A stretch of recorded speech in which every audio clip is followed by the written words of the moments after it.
నాగరాజు గారు నమస్కారం అండి. జర్నలిస్ట్ నాగరాజు గారు బాగున్నారా? మీ భాగస్వాములు మాకు కావాలా? మీ అభిమాన్ని, మీ డిబేట్లో మొత్తం చూస్తాను. ఇంట్రెస్ట్గా బాగు చేస్తారు ఇంటర్వ్యూ. నేను ప్రతి మీ డిబేట్కి లైకులు కొట్టుకో షేర్ చేస్తుంటూనే ఉంటాను. నా పేరు షేక్ మహమూద్, ప్రకాశం జిల్లా కందుకూరు. ఏం మాట్లాడుతున్నారు నాగరాజు గారు మీరు? మా వైసీపీ ఫ్యామిలీ గురించి, మా నాయకుల గురించి, మా అక్కల గురించి, మా పెళ్ళాలు చెల్లెలు, అక్క చెల్లెలు మా పెళ్ళాలు, మా పెళ్ళాలకి ఏరే వాళ్ళకి ఇచ్చి మేము పెళ్ళిళ్ళు చేస్తారు, అంత అన్ఫిటెడ్ వాళ్ళు వీళ్ళు అని అన్న రుదారాణిని వదిలేయాలి మేము. ఆ బోకర్ నా కొడుకు చెప్పాడు అనుకోండి, ఇంగిత జ్ఞానం చదువుకుంది అంత మాత్రం తెలియదానికి ఈ స్క్రిప్ట్ మేము చేస్తే ఎంత ఇదైద్ది అనేది. నేను ఒక ఆడదాన్ని, దానికి పెళ్ళి అయిందో లేదో, దానికి పిల్లలు ఉన్నారో లేదో ఆవిడికి మాకైతే తెలియదు.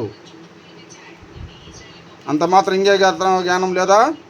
ఏమన్నా అమ్మ కడుపులో వచ్చిన బిడ్డ ఆవిడ తెలియదా నాగరాజు గారు? ఆవిడని వెనకేసుకొస్తున్నారు. యాజమాన్యం మాట్లాడండి, యాజమాన్యం అడగండి. ఆవిడ అడ్రస్తో ఏం పని, ఆమె ఇంటితో ఏం పని? ఆవిడకి అమ్మ నాన్న ఉన్నారు, ఆమెకి ఒక ఇల్లు ఉంది, ఆమెకి లైఫ్ ఉంది. అంటే మాకు ఇల్లు వాకిలు లేవా? మా పిల్లలకి భార్యలు పిల్లలు పద్ధతులు లేవా? ఆమెకు ఒక్కదానికే ఉండే నాగరాజు గారు.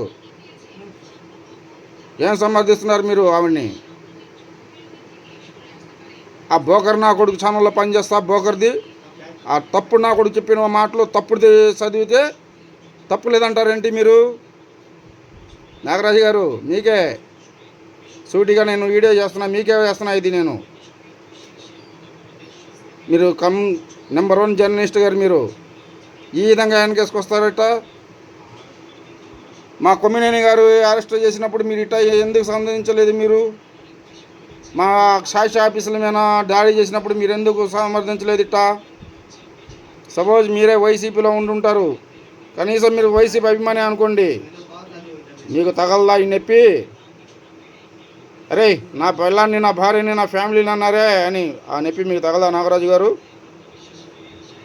ఆవిడ అన్నిందని చెప్పి కాదు, మా కడుపులో బాధ, మా ప్రెస్టేషన్ ఎట్లా ఉంటుందంటున్నారు. ఏదో ఒక పనికి మాల ఛానల్లో పనిచేస్తా, బోకర్ ఆఫీసులో పనిచేస్తా, బోకర్ పేపర్లో పనిచేస్తా, ఏదో మాకు అధికారం పార్టీ అండా ఉంది, ఒక బోకర్ నా వాడికి అండా ఉన్నాడు అని చెప్పి మాట్లాడితే సరిపోతుందా నాగరాజు గారు? ఇది కరెక్ట్ కాదండి. సంబంధించండి. ఆవిడ చేసిన తప్పు కాదా? యజమాని చేసిన తప్పు కూడా ఉండిద్ది. యాక్చువల్గా చెప్తున్నా,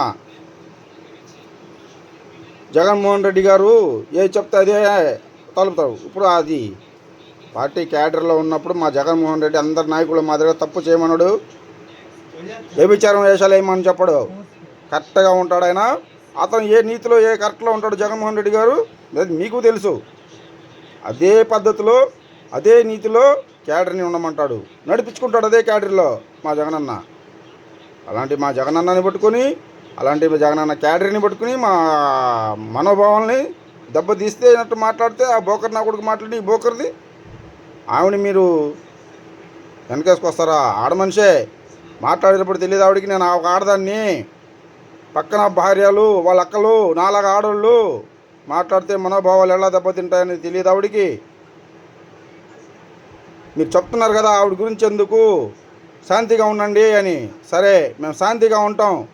మా ఓనరు ఆ ఎదవ చెప్పిన మాటకి నేను ఏదో ఆలోచించకుండా నేను స్క్రిప్ట్ చేసేసాను, నేను ఈ డైలాగులు చెప్పేసేసాను, నన్ను క్షమించండి అని చెప్పి ఆవిడ బహిరంగంగా క్షమాపణం చెప్పండి. ఆవిడ జోలికి మేము పోము, పంపేస్తామని మేము పోము.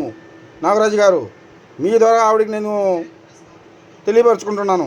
చెప్పండి ఆవిడకి, మీరు ఇంత ఇదిగా బాధపడుతున్నారు కదా ఆవిడ గురించి, ఆవిడకి మీరు చెప్పండి, బహిరంగంగా క్షమాపణం చెప్పమ్మా, నువ్వు చేసింది తప్పు, యజమానంగా ఆ రాధాకృష్ణ గారి మాటిని నువ్వు చేసింది తప్పు, ఒప్పు, వాళ్ళకి క్షమాపణం చెప్పేసాయి అని మీ ద్వారాగా క్షమాపణం చెప్పించండి ఆవిడని.